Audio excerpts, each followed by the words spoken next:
Étendue sur une superficie d'1 hectare, cette plantation de papayers et bananiers a été aménagée par Fabien, un jeune agriculteur qui s'investit dans ce secteur depuis quelques années. Ici, je crois que sur ce site, on est en train de faire la promotion des papayes solo. On est en train de faire la promotion des bananes plantains et des épices. Et au niveau des épices, on a démarré avec les piments. Et je crois, on a déjà dépassé, je crois, 5 millions d'investissements. Et nous-mêmes, on est conscients qu'en agriculture, la première année, vous pouvez tourner à perte. Mais je crois que comme il y a l'eau, surtout, je crois qu'on ne désespère pas. Donc, en matière de retour d'investissement, je crois qu'il faut attendre un an et demi. Je crois qu'on a actuellement un projet sur 5 ans. Et tel que c'est rédigé, je crois que la récupération du capital investi, et ça va être autour de 2 ans. Si on veut être honnête et ne pas tricher sur les chiffres. Avec ce que ça donne actuellement, où on reprend plusieurs fois le piment avant que ça ne donne quelque chose. Et il faut arroser plusieurs fois parce que ça sèche régulièrement avec le niveau de pluie qui ne vient pas. Donc il faut attendre 2 ans avant la récupération du capital pour se dire qu'on est en train d'espérer un surplus, voilà, par rapport à l'investissement. Un autre jeune comme lui a la même conviction. Allez découvrir si vraiment la terre ne m'a pas. Il y a d'une partie les convictions, l'utopie. On est plein de volonté et d'idées. Après, c'est vrai que la réalité du terrain nous fait remettre les pieds sur terre, on va dire. Et donc, c'est vrai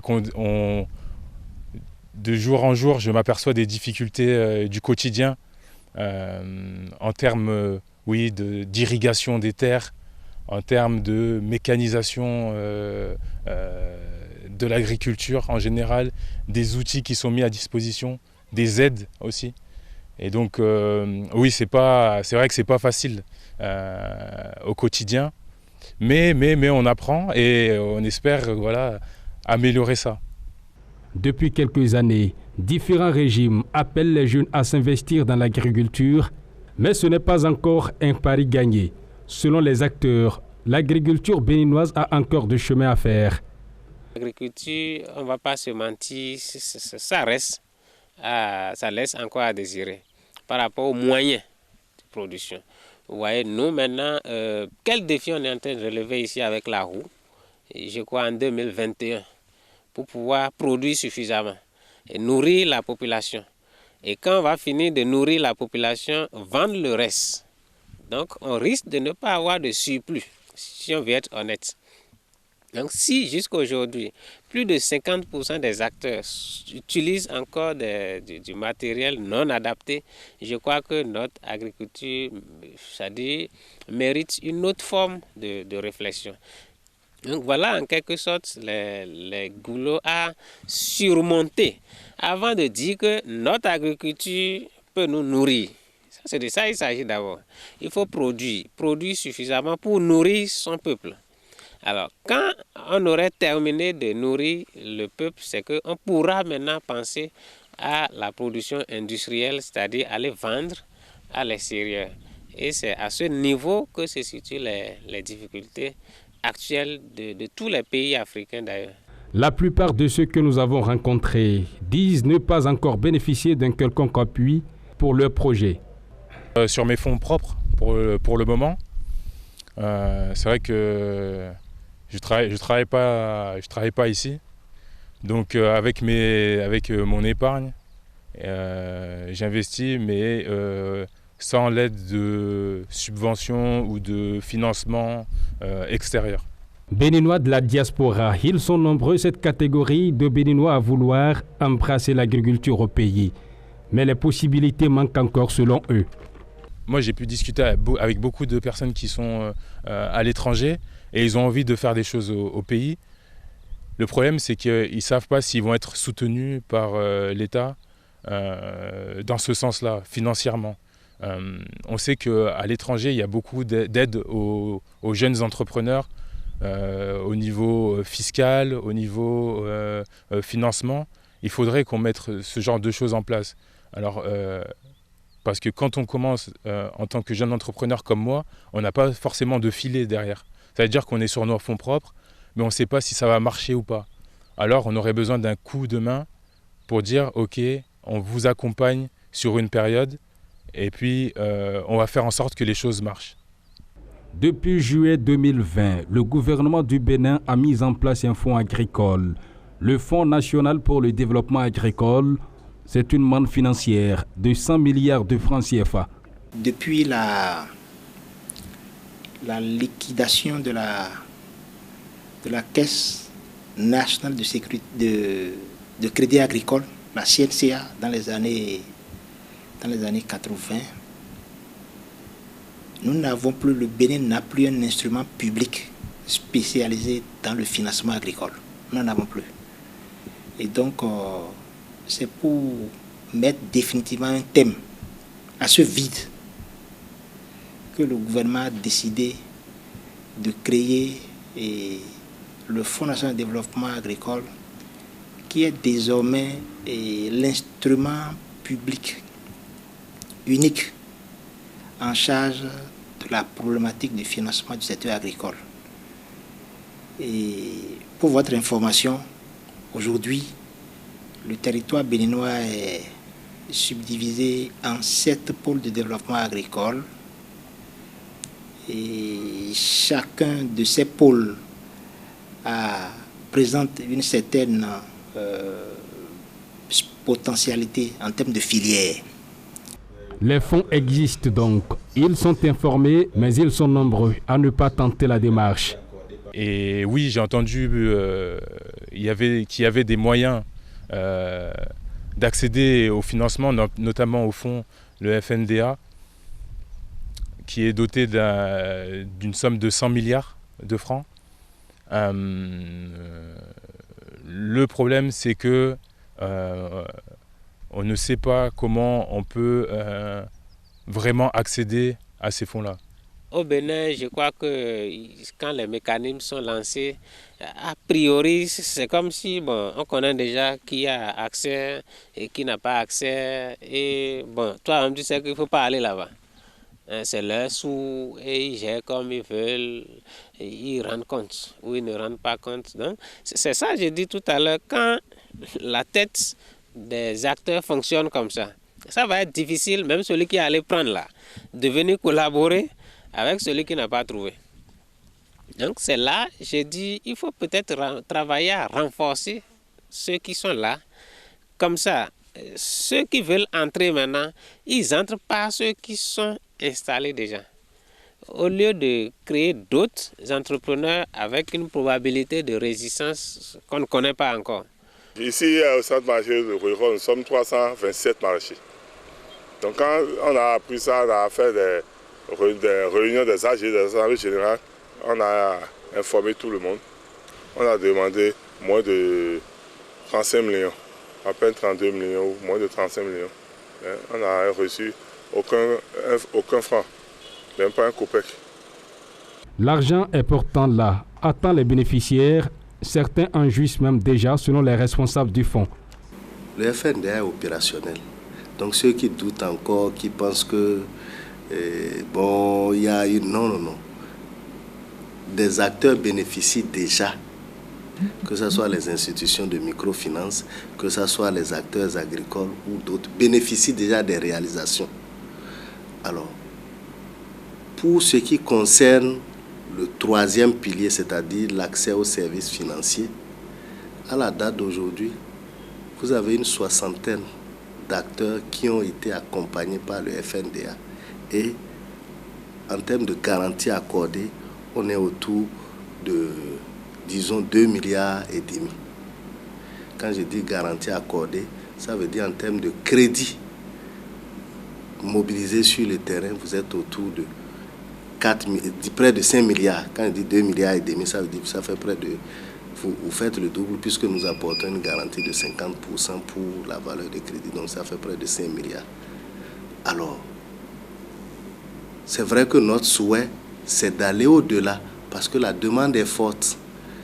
Quand vous parcourez les 7 pôles de développement agricole, vous sentez, vous voyez tous ces acteurs qui sont à la tâche, qui veulent bénéficier du crédit. Et sans cela, je disais, est-ce qu'ils sont préparés? Pas suffisamment. Et il faut que tout le monde travaille pour expliquer encore davantage ce que vous venez de dire, à savoir par exemple que la garantie que l'État apporte par le biais du FNDA, c'est une valeur de 50%. Il est attendu du promoteur qu'il apporte aussi 50%. Parce qu'il y a beaucoup qui viennent, qui se disent, ah, le gouvernement a déjà mis de l'argent, je viens, je vais prendre ma part, donc je n'apporte rien. C'est pas exactement ça. C'est ça la bonne information, à savoir, il est attendu un effort du demandeur à hauteur de 50% de la valeur du crédit qu'il demande. J'ai reçu un financement de PADAFA, enfin, toujours couvert par l'FNDA, c'est-à-dire notre ministère de l'Agriculture. Donc, dans ce cadre, il y avait des appels à projets. Donc, tout le monde avait fait son projet, son business plan, c'est-à-dire plan d'affaires. On a sélectionné et mon nom est sorti. Quand mon nom est sorti, après, on a confié ça au cabinet CPEP. On a fait une formation. Après les sélections, mon nom est définitivement sorti. La BESIC a voulu vraiment m'accompagner et m'a accordé le financement. Pour en bénéficier, il faut donc remplir les critères puisqu'il s'agit de crédit. À l'annonce de cette volonté, disons, de cette ambition du gouvernement, et l'engouement a été noté au niveau de ces producteurs.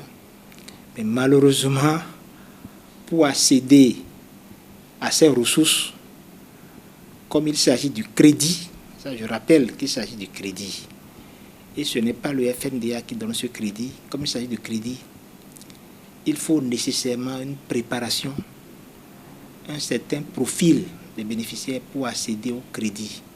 Parce que le crédit se rembourse. Le crédit se donne à celui qui a la capacité de le rembourser. Et tous les bénéficiaires ne sont pas préparés au crédit. Les bénéficiaires, dans leur immense majorité, étaient plutôt préparés aux dons ou aux subventions qui ne se remboursent pas.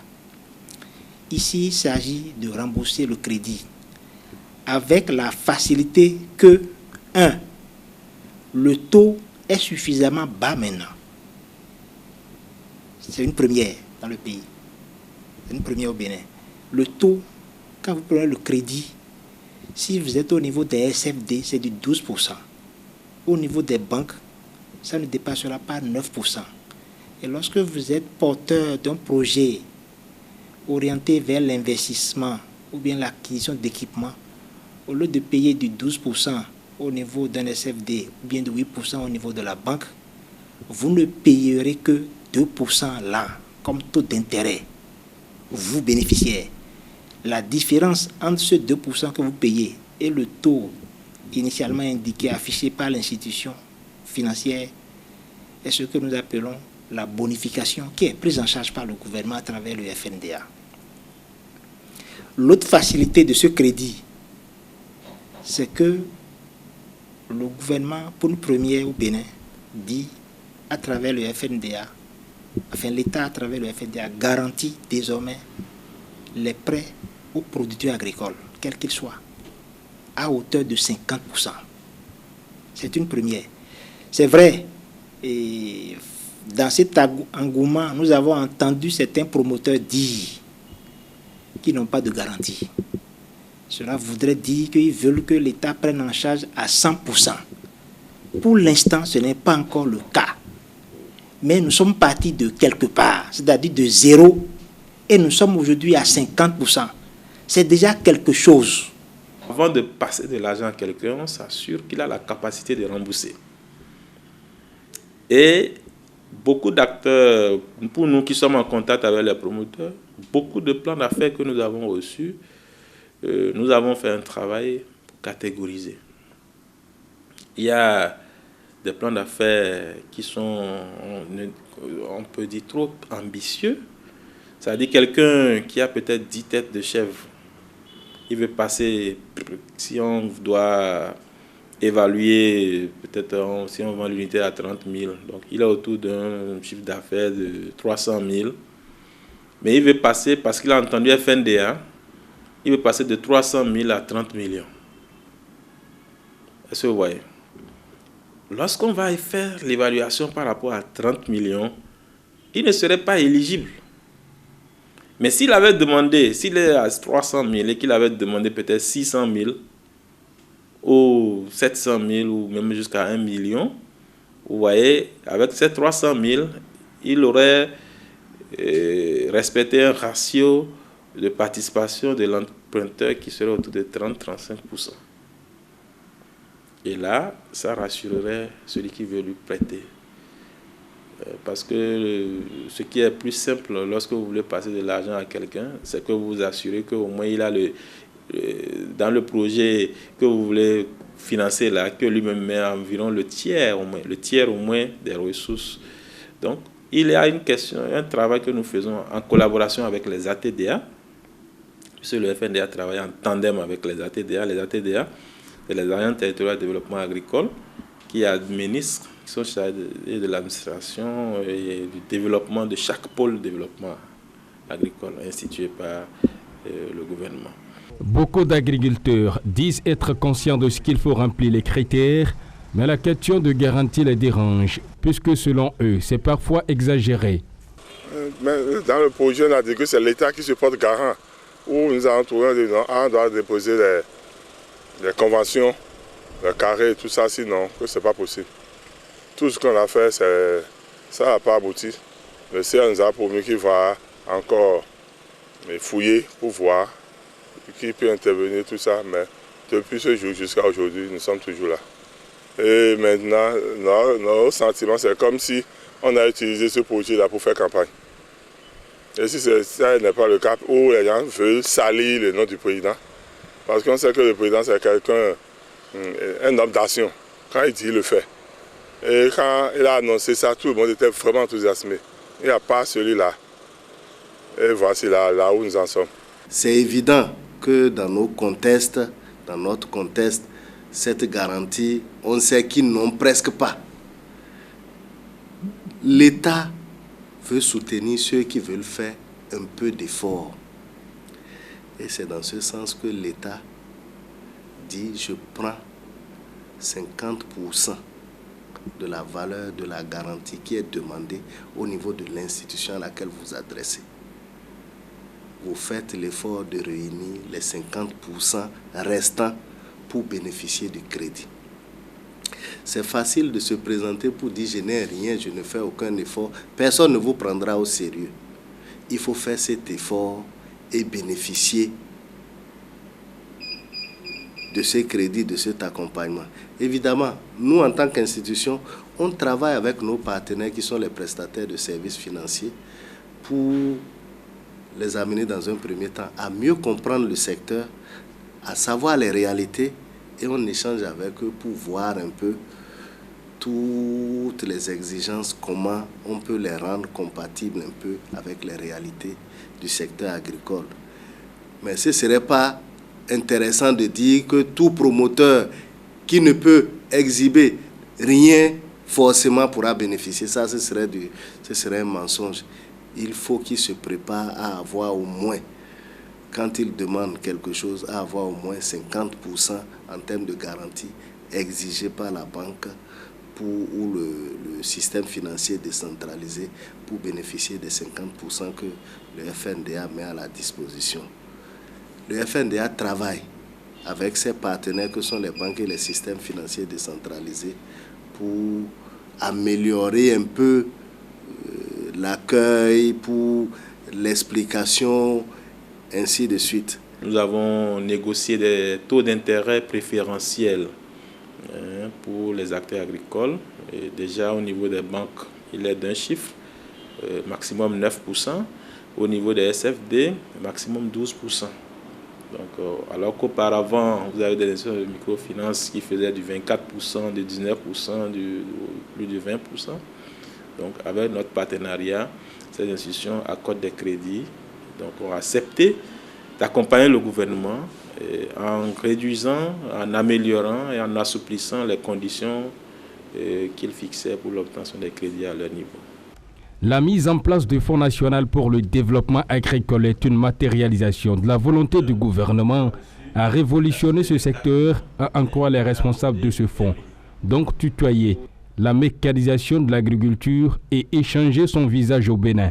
Ce que l'État attend des producteurs agricoles, c'est qu'ils soient beaucoup plus maintenant ambitieux. Nous voulons des agriculteurs, des producteurs entrepreneurs. C'est-à-dire qui veut faire du business. Voyez-vous, du business. Et qu'on aille au-delà de la roue, de la daba, et que l'agriculture soit mieux mécanisée. Les structures existent pour ça. Le financement est présent à travers le FNDA. Et tout ce qu'on demande, c'est que nos producteurs libèrent leurs énergies. C'est un peu ça, l'attente. Et je peux vous dire, il y en a qui sont en train de comprendre. C'est vrai, quand vous lancez une course, il y aura des premiers, il y aura des derniers, et puis il y aura au milieu des gens intermédiaires. Chacun à sa vitesse. Le FNDA est là pour toujours. Ce n'est pas un projet pour qu'on dise que c'est dans 2 ans, dans 3 ans, ça va finir. Le FNDA, c'est un établissement public qui a une durée de vie illimitée. L'initiative est bonne et les jeunes aussi disent être prêts. Mais ils pensent toujours que le véritable handicap reste au niveau des autorités. Moi, je crois que ceux qui sont à un niveau donné, ils doivent quitter leur bureau. Ça, c'est au lieu de rester là, faire des expérimentations, oui, faire de la théorie, oui, il faut quitter le bureau et venir montrer aux jeunes que ça peut aller. Puisque vous avez un peu de ressources. C'est comme on est venu ici, je crois, tout ça, ça fait 4 mois ou moins de 5 mois quand même. Voilà. Si on peut montrer quelque chose comme ça dans plusieurs endroits, et vous commencez par vendre, le jeune trouve que l'argent vient, il va venir vous voir. Donc, il ne faut pas rester dans les bureaux et envoyer l'argent aux jeunes et dire allez faire dans la brousse, non. Et venir avec même leur salaire. Venir montrer aux jeunes que ça peut aller. Sinon, aujourd'hui, ce que les jeunes cherchent là, c'est là où ça marche. Maintenant, qui va donner le top? Ce n'est pas le jeune, non. Même on lui remet l'argent, il va aller produire des erreurs, des millions, il va s'asseoir quelque part. Vous l'enfermez, il s'en fout. C'est pas son... C'est des erreurs, nous appelons ça erreur de bonne foi. Premièrement, il faut la formation. Il faut former vraiment les jeunes. Tous nos frères, nos enfants qui sortent de l'université, qui sortent de l'agronomie, ils peuvent avoir spécialité production tilapia. Ça peut donner à manger à son homme. Ils peuvent choisir ça et faire après les diplômes, aller sur le terrain, travailler avec les hommes du terrain et c'est fini. Avec un peu de financement, ils peuvent partir et le chômage serait en train de disparaître comme ça. L'autre goulot d'étranglement, c'est la problématique de sécurisation des terres.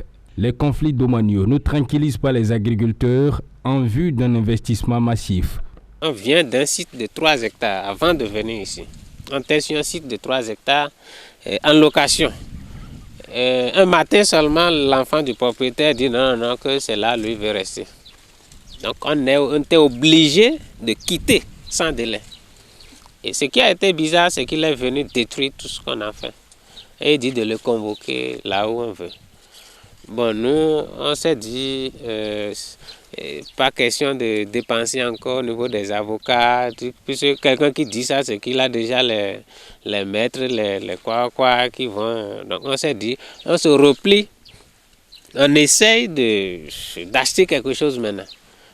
pour sécuriser au moins ce que nous allons mettre sur terre. Donc, au nombre des difficultés, il y a l'insécurité au niveau du foncier. Ça, c'est toujours d'actualité.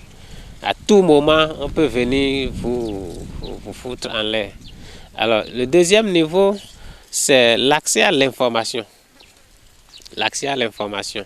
Et lorsque vous travaillez dans l'agriculture et vous n'avez pas l'information, vous êtes sûr de reprendre assez de cycles.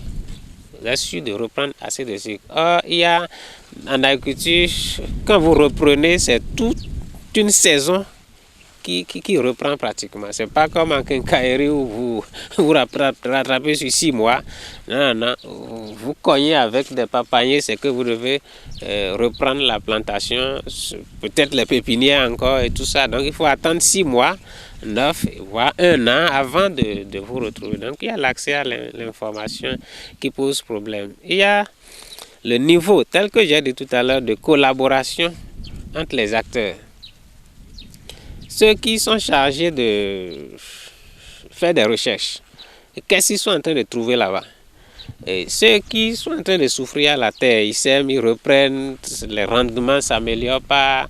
Et quelles sont les réalités qu'ils sont en train de vivre? Donc on doit travailler pour que tous ces acteurs puissent quand même définir des niveaux de changement. Nous, on appelle ça on peut appeler ça des marqueurs de progrès.